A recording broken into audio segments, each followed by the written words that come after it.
52. Coba saudara perhatikan,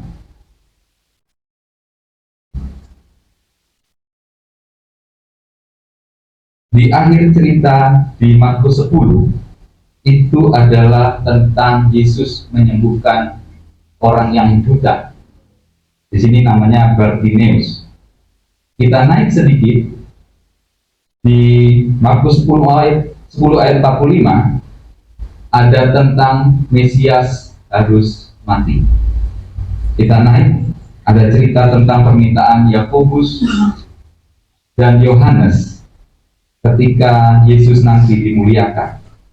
Kita naik lagi ke cerita selanjutnya, ada tentang pemberitaan sengsara, kematian, dan kebangkitan Yesus di ayat 32 sampai 34. Kita naik lagi, ada 3 hal yang dibahas di sana. Ada tentang upah mengikut Yesus, ada tentang yang terdahulu menjadi terbelakang dan yang terbelakang menjadi terdahulu. Lalu ada tentang anak-anak dan kerajaan Allah.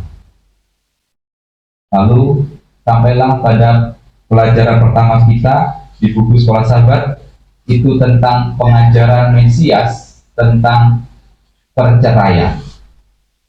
Jadi saudara-saudara, inilah yang kita bahas sepanjang 1 pekan ini.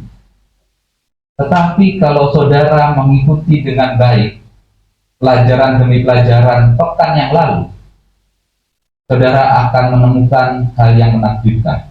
Pekan lalu dibuka dengan cerita tentang orang buta.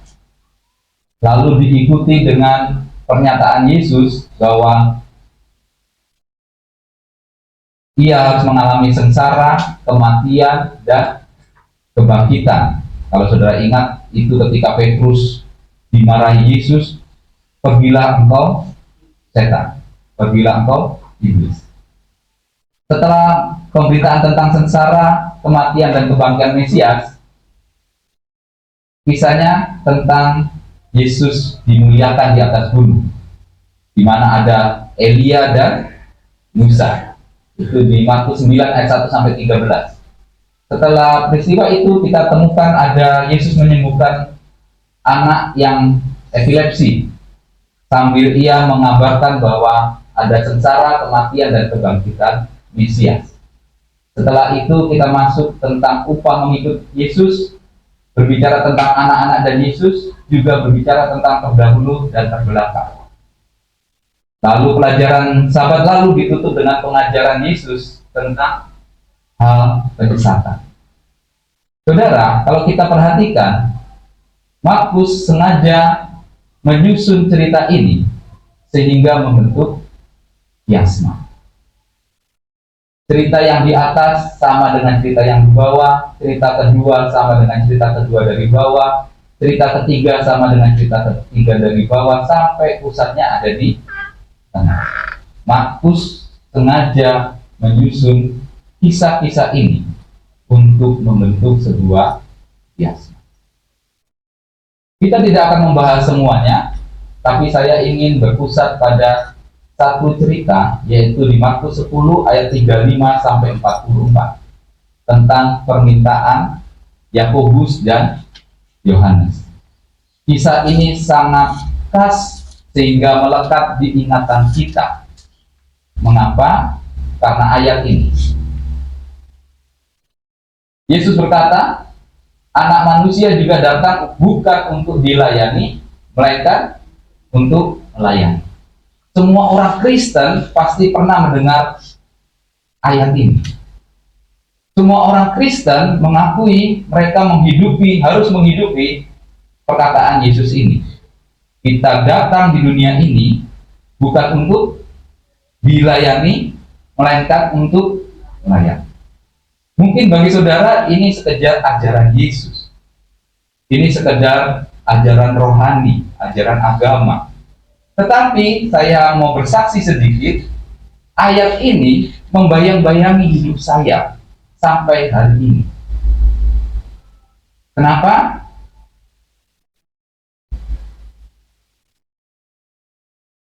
Karena saya alumni dari Universitas Kristen Indonesia, yang logonya di situ ditulis melayani bukan dilayani. Sampai hari ini saya hidup dalam bayang-bayang ini, melayani bukan dilayani. Bahkan saya punya cerita sedikit menyedihkan tentang logo ini. Saat itu saya sedang ada di stase saraf neurologi. Itu stase saya terakhir. Kalau saya lulus itu selesailah saya. Tepat waktu 6 tahun. Saya ada di situ kurang lebih 3 bulan. Jadi ada 12 minggu. Sampai bulan yang pertama, akhirnya saya masuk di UGD. Saya harus jaga di UGD. Ketika saya jaga di UGD, saudara, saya kalau jaga itu biasanya hanya berdua-dua. Jaga malam itu dimulai pukul 5 sore. Sebelumnya ada kuliah dari pagi, ada jaga di rumah sakit, lalu masuk jaga di UGD jam 5 sore. Sampai jam 5 sore, pasien pertama kami adalah bapak-bapak yang kehilangan kesadaran karena stroke, pecahnya pembuluh darah di otak. Setelah penanganan singkat di UGD oleh dokter-dokter yang jaga di UGD, tiba-tiba bapak ini henti jantung dan henti nafas. Jadi terpaksalah kami yang anak-anak dokter-dokter muda yang belum menjadi dokter ini, yang koas-koas ini, ditugaskan untuk melakukan resusitasi jantung paru, yang pompa-pompa yang kayak di film ini. Jadi kami hanya berdua, karena yang boleh RJP saat itu ya hanya koas. Suster tidak boleh, hanya koas saja. Jadi kami berdua, yang satu lagi perempuan pula. Kita nggak bisa mengharapkan banyak kalau teman jaga kita adalah seorang perempuan.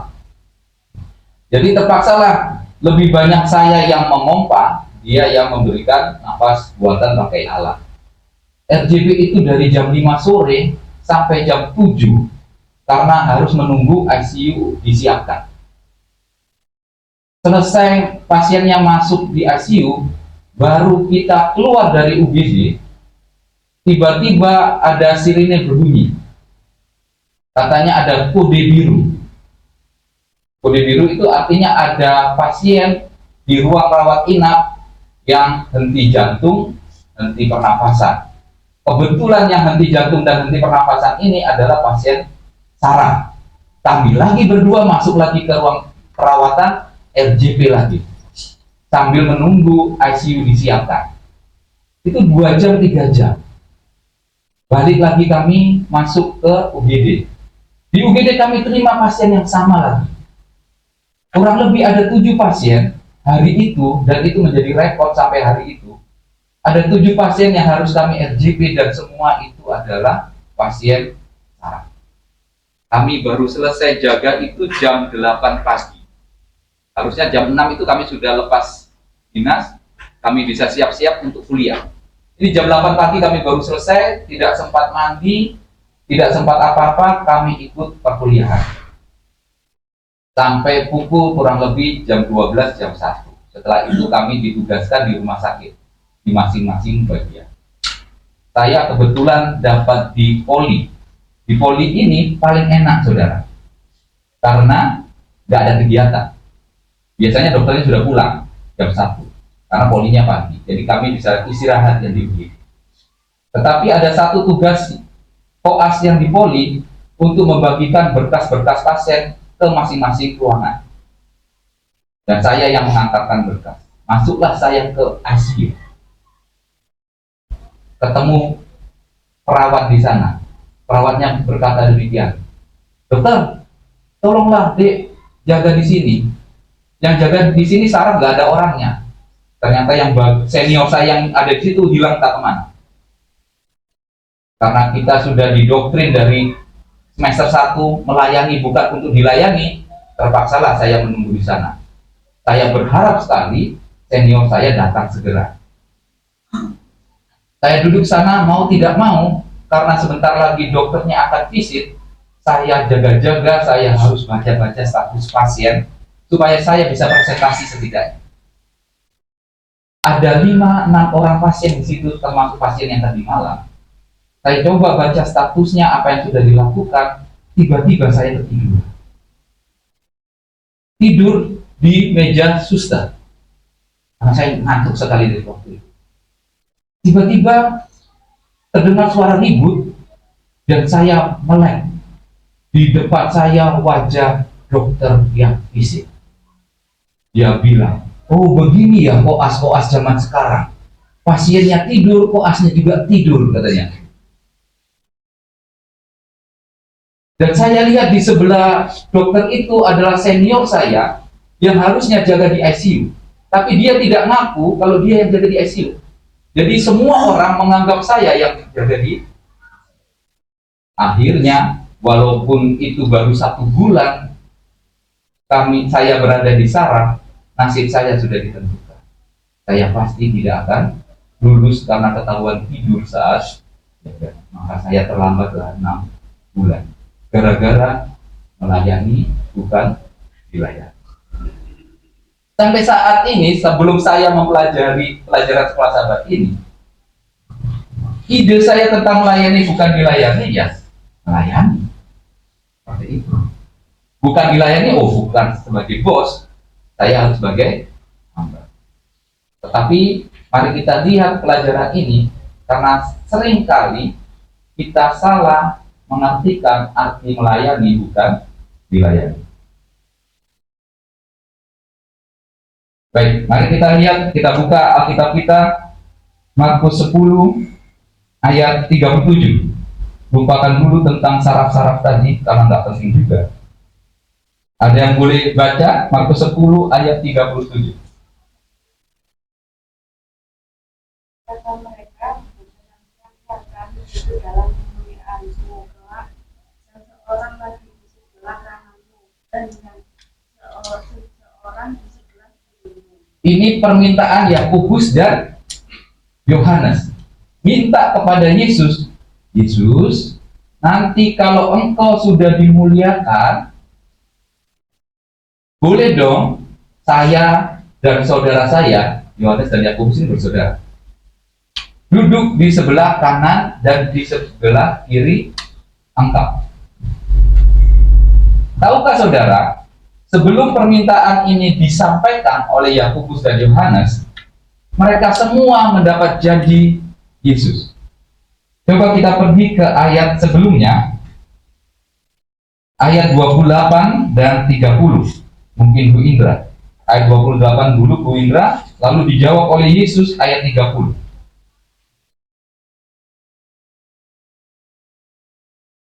Masih 10.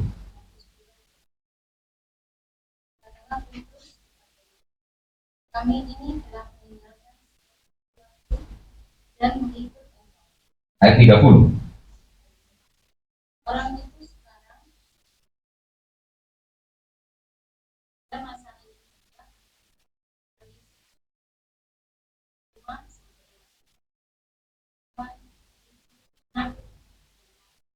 sekalipun disertai berbagai kenayangan, ada seorang yang menerima. Petrus berkata kepada Yesus, Guru, kami ini sudah meninggalkan semua rumah. Kalau Petrus itu nelayan pekerjaan, rumah tangga, hanya untuk mengikut Engkau. Apa upah kami? Lalu Yesus menjawab, orang yang meninggalkan segala sesuatunya untuk Mesias, ia di dunia ini, ketika ia hidup, ia akan mendapatkan 100 kali lipat apa yang ditinggalkan. Tidak sampai di situ aja. Nanti di masa kekekalan ia akan mendapatkan hidup kekal. Seluruh murid Yesus dan pengikut Yesus saat itu menerima janji. Tetapi Yakobus dan Yohanes sepertinya tidak cukup 100 kali itu. Makanya mereka berkata kepada Yesus, nanti kalau engkau dimuliakan, perbolehkanlah kami untuk duduk di kanan dan kiri. Pertanyaannya saudara, kok bisa? Dapat ide dari mana Yohanes dan Yakobus berpikiran untuk duduk di kanan dan di kiri? Tidak cukup cuma 100 kali. Mereka ingin duduk di kanan dan di kiri. Dapat ide dari mana mereka? Dari 12 murid Yesus yang terpikirkan tentang hal ini cuma Yakobus dan Yohanes untuk duduk di kanan kiri. Yang lainnya nggak kepikiran. Bahkan Petrus yang sering vokal nggak kepikiran sampai sejauh itu. Yakobus dan Yohanes, mereka berdua yang terpikir, lebih dari 100 kali saya juga mau minta duduk di kanan dan kiri. Dapat ide dari mana mereka? Dapat inspirasi dari mana harus duduk di kanan dan kiri? Kira-kira mengapa mereka minta itu? Apa yang ada di pikiran mereka?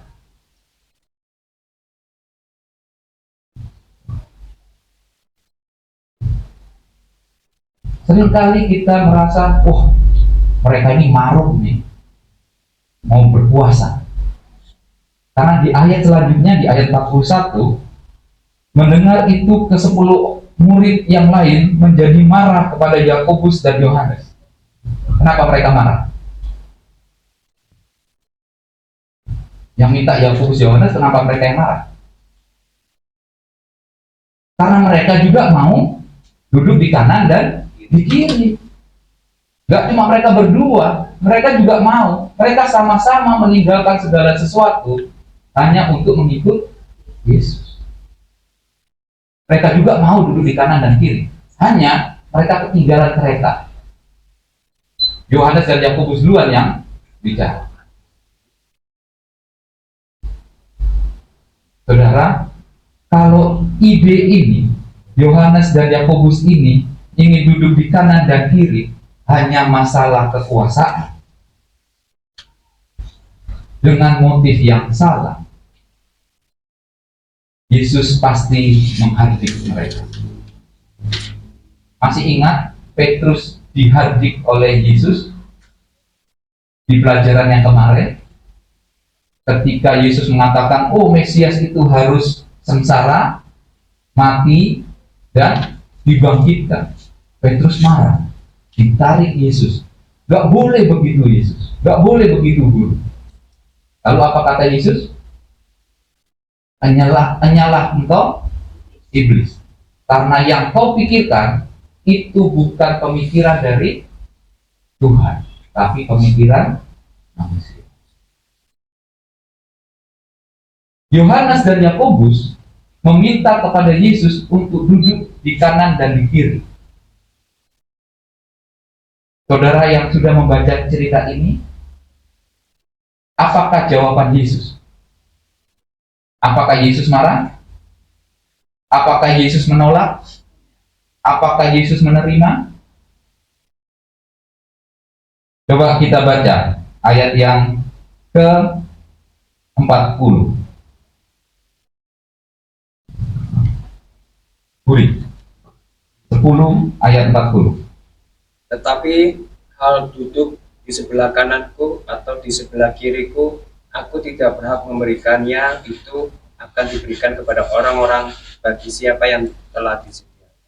Dari ayat ini, Yesus tidak menolak, tidak menerima, tapi yang Yesus pastikan kepada murid-muridnya bahwa posisi di kanan dan di kiri itu betul-betul tersedia. Bisa kita pahami ayat 40? Ada loh tempatnya untuk kalian di kanan dan di kiri, tetapi bukan aku yang berhak menentukan siapa yang duduk di kanan atau di kiri. Jadi pemikiran Yohanes dan Yakobus itu adalah pemikiran yang harusnya kita miliki. kita juga harus punya cita-cita, punya keinginan untuk duduk di kanan dan di kiri Yesus. Karena tempatnya tersedia. Kembali ke pertanyaan pertama tadi. Dari mana Yohanes dan Yakobus punya ide semacam itu? Untuk itulah saya memperkenalkan kiasma di kitab Markus ini. Kisah Markus 10 ayat 35 ayat 44 ini berpasangan dengan Markus 9 ayat 1 sampai 13, yaitu tentang transfigurasi Yesus. Masih ingat? Yesus dimuliakan di atas gunung, lalu tiba-tiba ada siapa? Musa dan Elia berada di sisi Yesus. Yesus dimuliakan, ada Musa dan Elia berada di sisi Yesus. Coba perhatikan permintaan Yakobus dan Yohanes. Kalau nanti engkau dimuliakan, jadi Yesus harus dimuliakan dulu. Biarlah aku dan saudaraku berada di sisi engkau. Mari kita buka Markus 9 ayat 2. Markus 9 ayat yang kedua. Bu Pipis mungkin boleh baca lagi. Bahwa Petrus dan Yohanes dan mereka yang naik ke sebuah gunung yang tinggi. Di situ mereka sendirian saja. Lalu Yesus berkata, "Cepat dibuka mata mereka." Siapa Yohanes dan Yakobus? Mereka adalah 2 dari 3 orang yang melihat kemuliaan Yesus. Yang melihat Yesus berdiri bersama-sama dengan Musa dan Elia. Markus menyusun kisah ini dengan kiasma agar kita melihat permohonan Yohanes dan Yakobus itu berhubungan dengan peristiwa Elia dan Musa. Yohanes dan Yakobus punya ide ingin mengalami apa yang dialami oleh Elia dan Musa, berada di kanan dan di kiri Yesus. Saya harap kita juga punya keinginan yang sama, berdiri, duduk, tinggal bersama-sama Yesus di kanan dan di sebelah. Pertanyaannya, bagaimana caranya agar kita bisa berada di kanan dan di kiri Yesus? Mari kita kembali ke Markus 10 ayat 43, 44, 45. Putri, 43 dulu Putri.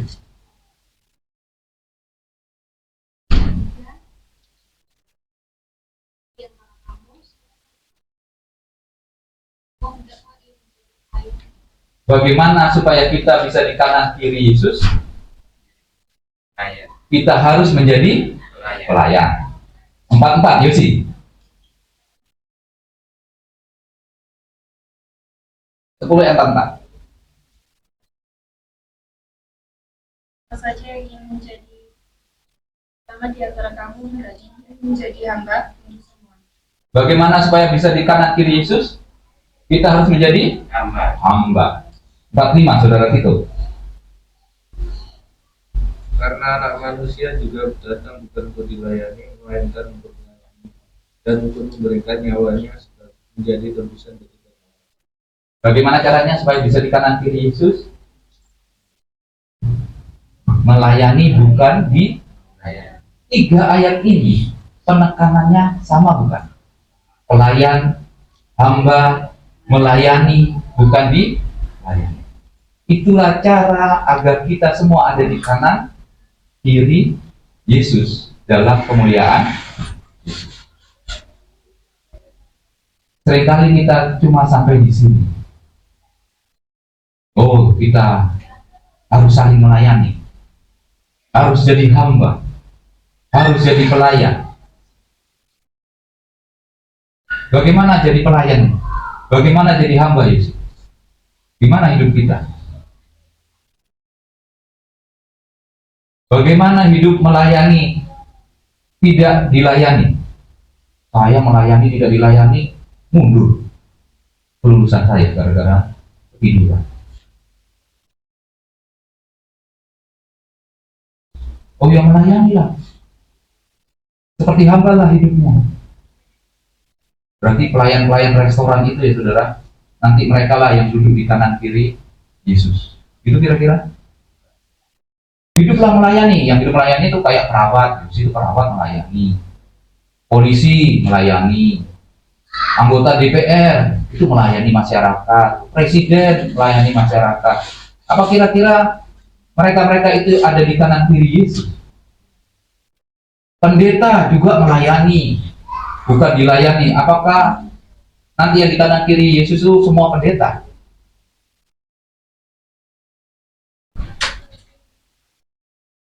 Sampai hari ini saya sempat berpikir demikian. Yang penting kita melayani.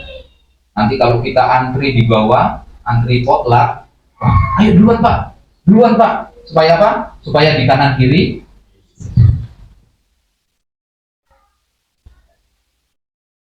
kalau jalan antri, duluan pak, kita minggir dulu, biar duluan semua.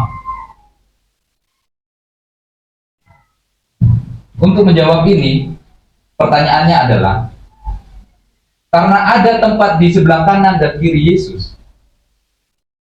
siapakah yang pernah berada di kanan dan kiri Yesus saat kemuliaan? Kita kembali lihat di kiasma ini, bahwa ada loh orang yang pernah berada di kanan dan di kiri Yesus. Dia adalah Elia dan Musa. Berarti hidup Musa dan hidup Elia itu mereka hidup bagaikan seorang hamba, bagaikan seorang pelayan. Mereka hidup melayani, bukan untuk di. Kalau saudara mau tahu arti melayani bukan dilayani, lihatlah hidup Elia dan Musa. Kita tidak usah lihat dua-duanya, mari kita lihat Musa, karena hampir sama. Bagaimanakah hidup Musa? Imamat 17 ayat yang pertama. Ada yang boleh baca? Imamat 17 ayat pertama ini ayat hafalan paling favorit ini.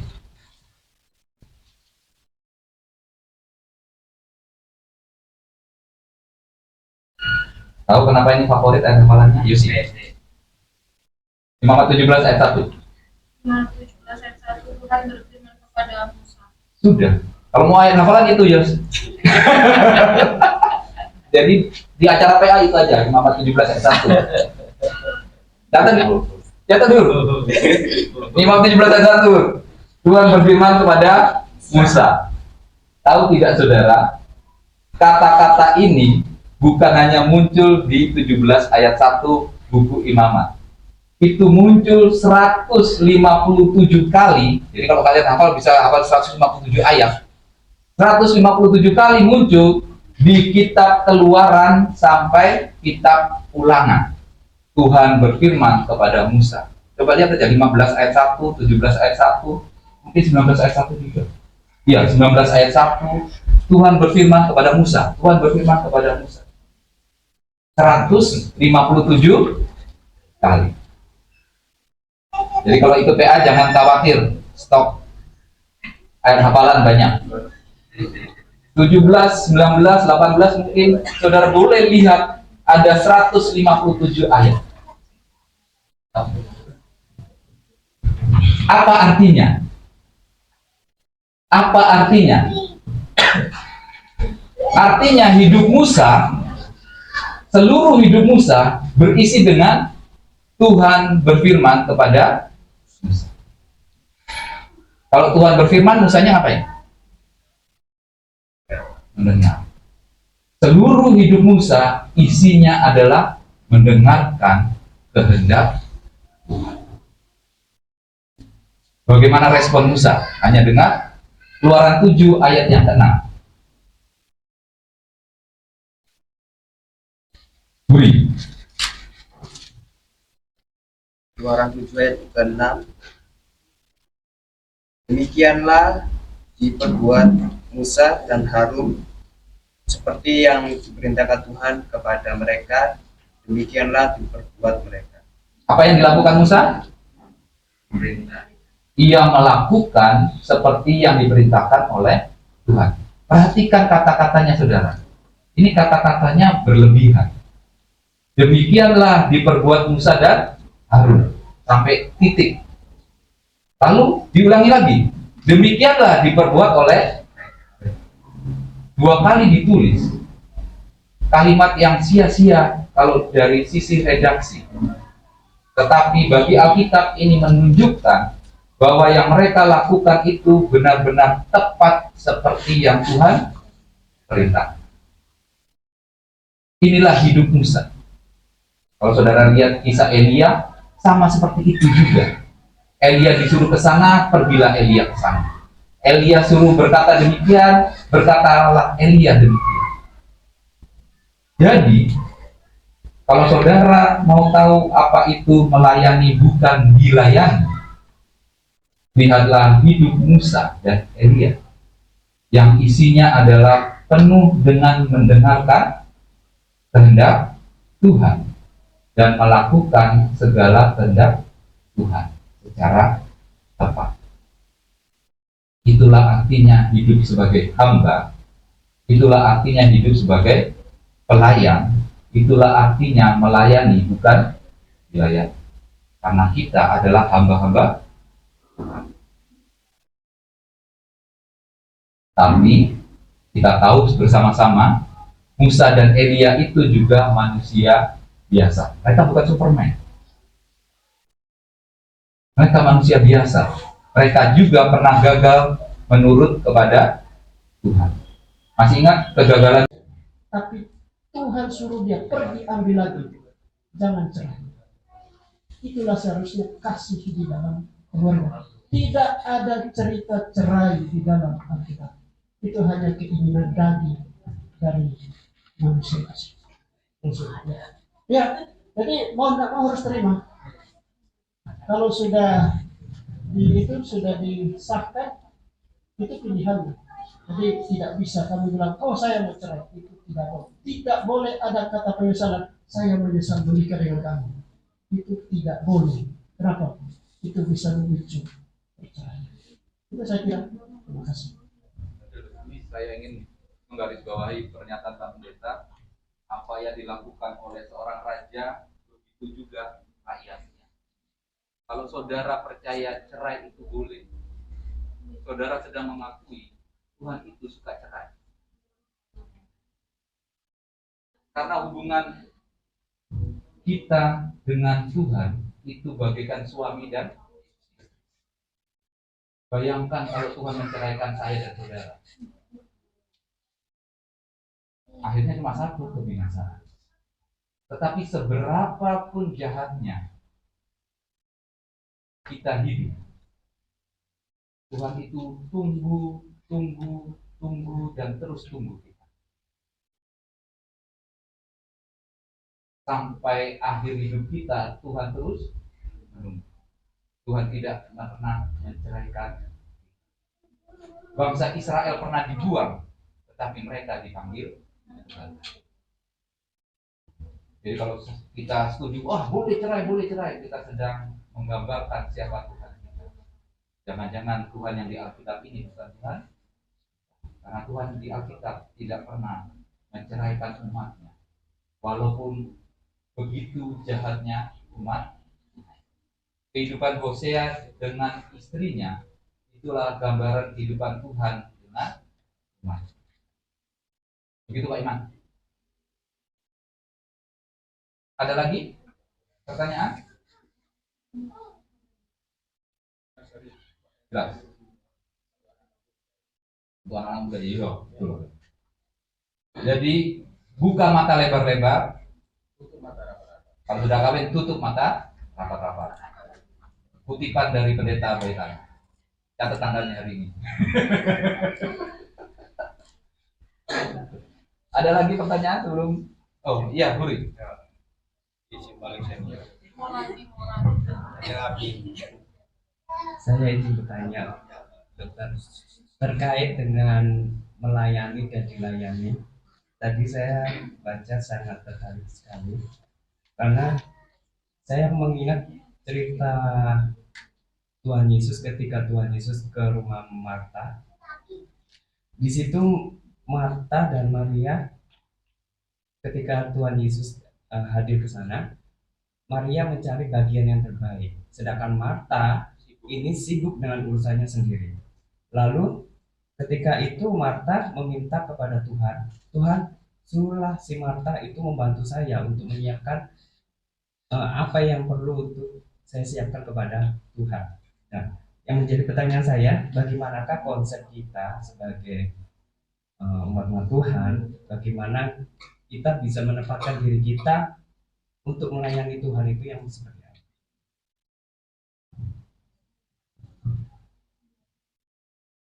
Saudara, kalau andai kata kita ini pebisnis semua, kita punya proyek besar, dan proyek ini butuh tanda tangan presiden, tapi kita nggak punya akses. Tapi kita punya akses dengan lingkaran dalam presiden. Kita kenal satu orang. Lalu apa yang kita buat? Kita melobi orang itu. Apa yang kita lakukan melobi orang itu? Kira-kira kita jamu makan, gitu ya kira-kira ya. Jamu makan, kalau ulang tahun kita antar hadiah, kalau misalnya mereka merayakan hari raya tertentu kita kasih bingkisan. Kita menjamu dengan begitu baik lingkaran dalam presiden ini agar kita dapat izin dari presiden. Padahal yang punya kekuasaan itu presiden. Tapi yang kita jamu itu orang lingkaran dalamnya. Kita lupa tentang presidennya. Seringkali kita beribadah juga begitu. Kita terlalu sibuk dengan kesempurnaan penampilan kita. Nanti supaya nyanyinya nggak salah bagaimana? Supaya jemaat ini tenang bagaimana? Supaya acaranya rapi bagaimana? Sampai-sampai kita sibuk dengan itu semua, kita melupakan kehadiran Tuhan di tengah-tengah. Terlalu sibuk ketika firman disampaikan, kita tertidur. Kita ribut sendiri. Sebentar lagi selesai. Apa yang mau kita siapkan? Seringkali kita seperti itu dalam penyembahan kepada Tuhan. Itulah yang mau digambarkan tentang Marta dan Maria. Ketika Tuhan Yesus mengajar, Maria itu mengambil tempat yang paling baik karena dia duduk tenang mendengarkan. Ada waktunya saudara, kita akan sibuk dengan segala persiapan. Tetapi ketika Tuhan berfirman, hendaklah kita mendengarkan. Jadi bukan kita melalaikan segala kewajiban kita hanya untuk mendengar Tuhan. Tetapi ketika Tuhan berfirman, harusnya segala kewajiban kita sudah selesai. Kita fokus kepada, jangan sampai kau bilang, wah ini ayat kata Budi, gak usah kerja lagi saya. Yang penting di gereja dengan firman Tuhan. Hari Sabat sampai malam di sini, Senin sampai Jumat dia putar YouTube yang isinya firman Tuhan, gak usah bekerja. Enggak.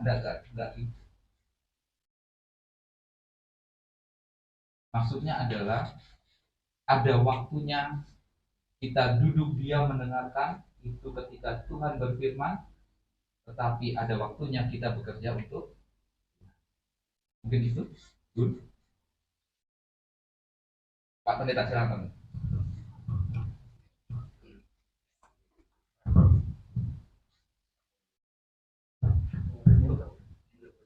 Baik, pertanyaan yang sangat baik ya dari teman kita. Dan ini sangat luar biasa kenapa Yesus menegur Marta. ketika Yesus datang di rumah mereka, dia malah sibuk di dapur untuk mempersiapkan makanan dan lain sebagainya. Tapi Maria dia lebih memilih untuk duduk mendengarkan Yesus berbicara. Ini kita akan mengerti kalau kita melihat struktur dari Injil Lukas. Injil Lukas itu pasal 10 sampai pasal 19 itu adalah perjalanan Yesus menuju ke Yerusalem. Dan waktu itu mereka berada di rumahnya, dan itu adalah kunjungan terakhir Yesus di dalam rumah mereka. Itu kunjungan terakhir. Kenapa? Dia menegur karena Yesus tidak lagi akan datang di rumah mereka. Karena perjalanan Yesus menuju ke Yerusalem, di sana dia akan menderita dan dia akan mati. Dan itu adalah kali terakhir Yesus bertemu dengan mereka. Maksudnya adalah kalau Yesus sudah tidak datang lagi, dan itu adalah kali terakhir Yesus berbicara dengan mereka, seharusnya itu didengar. Sama seperti farewell atau pesan-pesan terakhir kepada mereka. Dan itu biasanya farewell itu sama seperti orang yang sudah meninggal. Bapak sudah mau meninggal, kemudian dia kasih pesan, kalau boleh semua orang boleh duduk di situ. Betul nggak? Jadi semua harus boleh duduk di situ untuk mendengarkan pesan yang disampaikan oleh orang tua. Dan itu betapa pentingnya dia harus duduk di situ, karena itu adalah terakhir kali Yesus akan bertemu dengan mereka. Jadi saya kira itu yang penting ya, karena itu adalah kali terakhir. Demikian juga kita hari ini, mungkin hari ini adalah hari terakhir kita hidup di dunia sekarang. Bisa jadi kita keluar di sana, keluar tabrak mati kan? Kita tidak tahu. Jadi kita harus menggunakan waktu sebaik mungkin. Waktu yang masih ada kita gunakan, mari kita beribadah kepada Tuhan. Tidak ada yang tahu hari Yesus.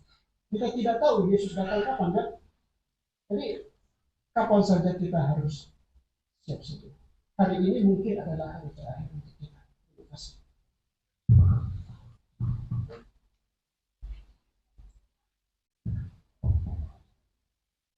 Ada lagi mungkin?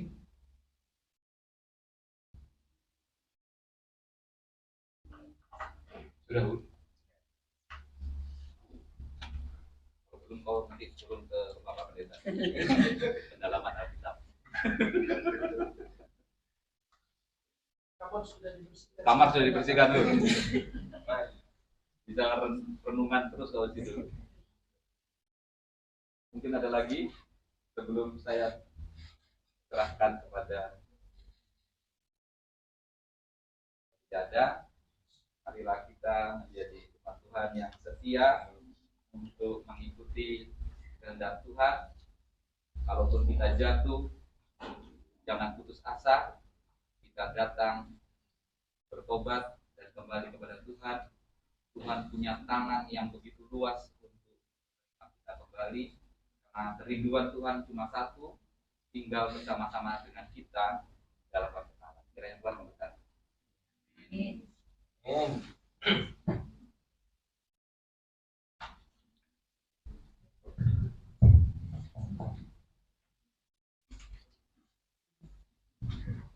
Kita akan menutup ibadah sekolah sahabat kita. Kita akan berdiri, kita akan menyanyikan lagu tutup, lagu nomor 223, Yesus panggil aku ikut, dan mengumpulkan persembahan kita.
Doa tutup oleh Bapak Pendeta.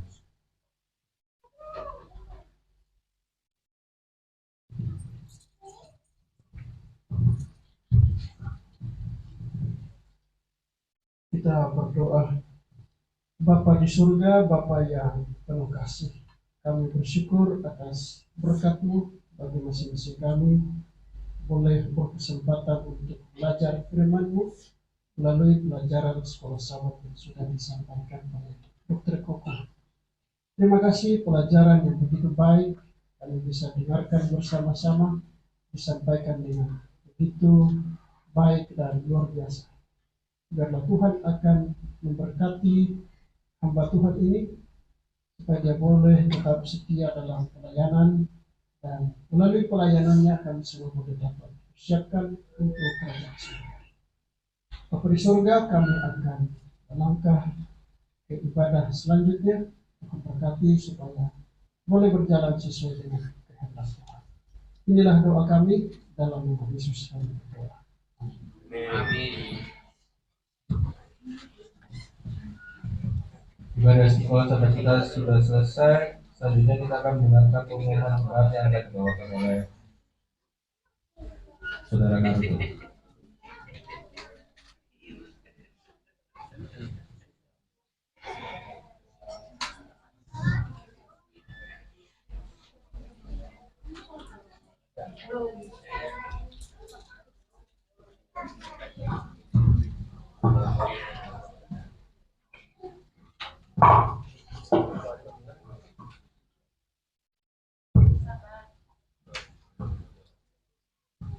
Selamat bagi kita semua. Sama-sama.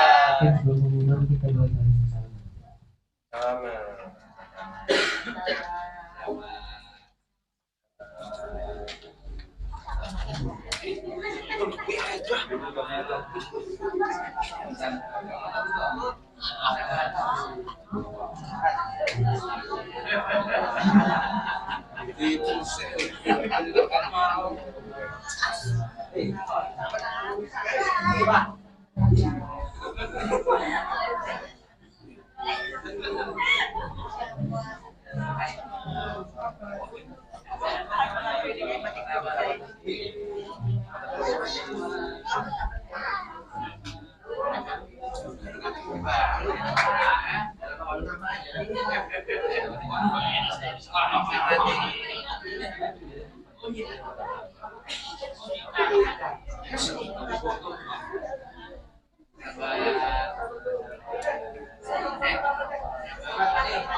Untuk mengulang bab pertama kita, untuk Rabu Malam, MC akan dibawakan oleh Ibu Alim, lalu kemudian akan dibawakan oleh keluarga Bapak Francisco semua, dan doa syafaat akan dibawakan oleh Dr. Ida Lobi Soko, akan dibawakan oleh Saudari Yati.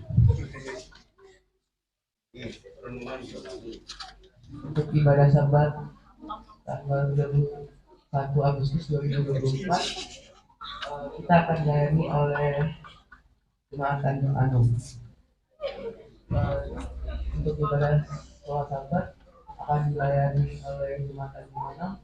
Untuk ibadah khotbah, MC dan ayat oleh Saudari Yosi, syafaat dan pujian dan khotbah akan dilakukan. Karena sahabat depan kita kedatangan tamu, dimohon untuk ibu-ibu dibicarakan sambil khotbah mengenai makanan untuk sahabat depan. Sekian, terima kasih.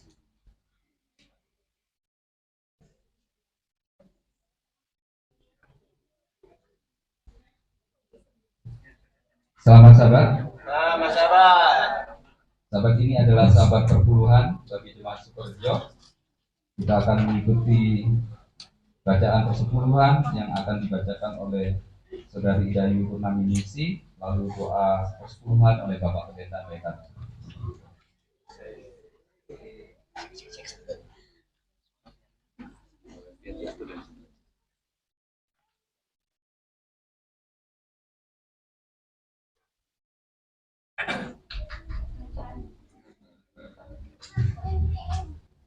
Bacaan persembahan tanggal 4 Agustus 2020.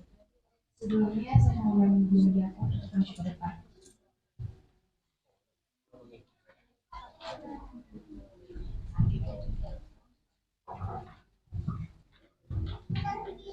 Tidak takut untuk berlayar di perairan asing. Ayat tema. Dan aku melihat seorang malaikat lain terbang di tengah-tengah langit, dan padanya ada Injil yang kekal untuk diberitakan kepada mereka yang diam di atas bumi, dan kepada semua bangsa dan suku dan bahasa dan kaum. Wahyu 14 ayat 6. Dapatkah Anda membayangkan menjelajahi lautan dan menjalani petualangan baru setiap hari? Ini adalah impian Joseph Batas, yang tumbuh besar menyaksikan kapal penangkap ikan paus pergi dan kembali ke pelabuhan dari jendela kamar tidurnya. Pikiran anak laki-laki itu berlayar dengan perahu-perahu itu saat dia dibesarkan di New Bedford. Dalam upaya untuk menghalangi Joseph dari mimpinya, orang tuanya mengirimnya dia di usia muda dalam perjalanan singkat dengan perahu. Bukannya berkecil hati, pemuda itu malah semakin bersemangat. Selama 21 tahun berikutnya, Bates mengabdikan dirinya untuk hidup di laut. Setelah beberapa lama menjalani mimpinya, dia menetapkan tujuan untuk menabung $10.000 yang merupakan kekayaan besar pada saat itu, dengan tujuan untuk membeli perahunya sendiri. Dia sukses dan membeli kapal, namun kapal Bates berbeda. Tidak ada minuman beralkohol atau tembakau yang diperbolehkan di atasnya. Selain itu, kru tidak diizinkan menggunakan kata-kata kotor. Dalam salah satu perjalanannya, dia menemukan sebuah Alkitab yang dimasukkan istrinya ke dalam kopernya. Ketika dia membacanya, dia merasa tersentuh oleh kasih Yesus. Tidak butuh waktu lama baginya untuk menemukan hari Sabat. Kemudian dia mencari orang asing hari ke-7 yang memelihara hari Sabat untuk mempelajari kebenaran baru. Kemudian Bates memutuskan untuk menerbitkan sebuah buklet di mana dia menyajikan pernyataan-pernyataan dari berita keempat. Buku 48 halaman diterbitkan pada Agustus 1846 setelah pensiun dari laut. Bates menginvestasikan energi dan uangnya untuk berkhotbah tentang kedatangan Yesus yang segera dan Sabat Alkitabiah. Bates menjadi andalan gereja menasihatkan hari ke-7 dan meninggalkan warisannya yang melalui kekayaannya. Dia mendedikasikan sisa hidupnya untuk pekerjaan keras. 9. Tuhan memanggil kita masing-masing untuk mengembangkan iman kita, entah itu pergi ke mana Dia memanggil kita, atau memberi secara teratur dan sistematis sesuai petunjuknya. Memberi mencakup dengan setia mengembalikan persekutuan Tuhan dan mendengarkan suaranya saat Dia memanggil kita untuk membuat perjanjian dengannya dalam memberikan persembahan yang teratur dan sistematis yang disebut janji selain persekutuan kita. Dia meminta kita untuk memberi. Saya mohon Anda untuk bertanya kepada Tuhan, berapa persentase dari penghasilan saya yang engkau ingin saya berikan secara teratur sebagai persembahan janji saya. Kemudian Mendengar jawabannya mengatakan ya kepada Tuhan adalah satu-satunya cara untuk memperluas iman Anda. Mari kita berdiri dan mengumpulkan kesenangan kita dari Injil nomor 266 bawah 9 ayat 1 saja.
Mari kita berdoa. Bapa di surga, Bapa yang penuh kasih, terpujilah namamu di tempat yang maha tinggi. Engkau adalah pemilik segala sesuatu di alam semesta. Dan saat ini kami mengakui akan kebenaran itu melalui mengembalikan apa yang menjadi milikmu. Kiranya Tuhan akan memberkati supaya boleh dapat dikelola dengan baik untuk pekerjaan Tuhan di atas dunia ini, sehingga Engkau boleh datang kembali menjemput kami masuk ke dalam kerajaan surga. Memberkati yang masih ada di tangan kami, karuniakan hikmat akal budi kepada masing-masing kami, supaya kami boleh dapat mengelolanya dengan baik untuk memenuhi kebutuhan kami setiap hari. Bapa di surga, berkatilah umat-umat-Mu dalam pekerjaan mereka, usaha yang mereka lakukan. Biarlah berkat-berkat Tuhan akan menjadi bagian mereka. Saudara-saudara kami yang saat ini bergumul untuk mendapatkan pekerjaan, kami berdoa untuk mereka. Tuhan sediakan pekerjaan untuk mereka. Ataupun usaha yang saat ini belum berhasil, Tuhan memberkati usaha tangan mereka. Berkat-berkat yang berkelimpahan, kiranya Engkau mencurahkan kepada mereka. Hamba-Mu memohon berkat untuk umat-umat-Mu. Bukalah tingkap-tingkap langit dan mencurahkan berkat-Mu yang berkelimpahan untuk setiap keluarga, sehingga kebutuhan di dalam rumah tangga boleh dapat terpenuhi. Terima kasih banyak Bapa, inilah doa kami. Dalam nama Yesus kami berdoa. Amin.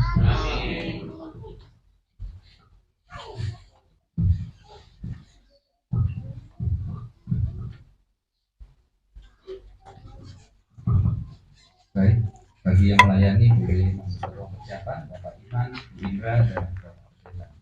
Kita akan membaca visi dan misi bersama-sama. 1, 2, sama-sama. Visi Gereja Masehi Advent hari ke-7 Konferensi Jawa Kawasan Timur. Selaras dengan Wahyu Alkitab, Gereja Masehi Advent hari ke-7 melihat sebagai klimaks dari rencana Allah, yaitu pemulihan semua ciptaannya, adalah keselarasan penuh dengan kehendak dan kebenarannya yang sempurna. Misi Gereja Masai Advent hari ke-7 Konferensi Jawa Kawasan Timur memanggil semua orang menjadi murid Yesus Kristus, memberitakan Injil kekal pekabaran 3 malaikat, Wahyu 14 ayat 6 sampai 12, dan untuk mempersiapkan dunia bagi kedatangan Kristus kembali yang tidak lama lagi. Mari kita persiapkan hati kita untuk memasuki jam ibadah.